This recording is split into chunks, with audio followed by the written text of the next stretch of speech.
This was the moment I discovered I was being expelled from Russia. According to a specific law, I've been designated a threat to national security, and as such, I'm not allowed into the country.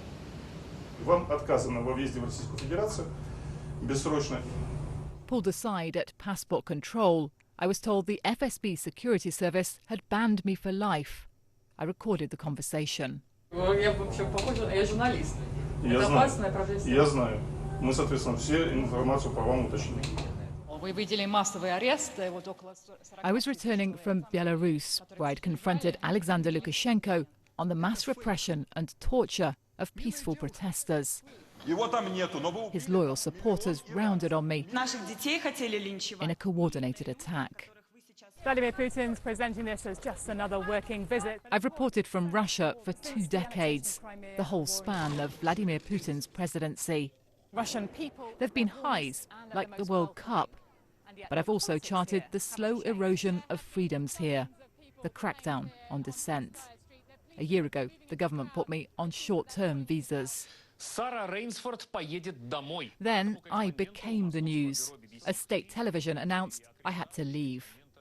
After tense negotiations, I had been allowed to enter Russia. They let me in, for now. But only to pack. I was then told my visa wouldn't be renewed. Supposedly what happened to a Russian reporter in London, though that was 2 years ago. When I was called in here to the Foreign Ministry, they kept insisting that my expulsion was nothing personal.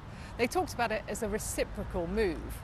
But they refused to even engage with the fact that I've been labelled a national security threat. They said that was just a technical moment. But at a time when Russia is increasingly seeing enemies all around, it really feels like I've now been added to the list. It's happening as the pressure on Russian journalists who don't toe the Kremlin line is intensifying. Dozh TV has just been added to a growing blacklist of media labelled foreign agents for getting funds from abroad. The status of foreign agents means that we, Dozh, we are enemies of the state. The pretending of being democracy is over. It is very bad, and it could become much worse anytime.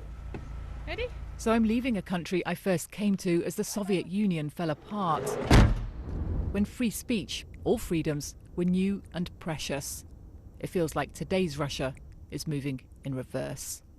Sarah Rainsford, BBC News, Moscow.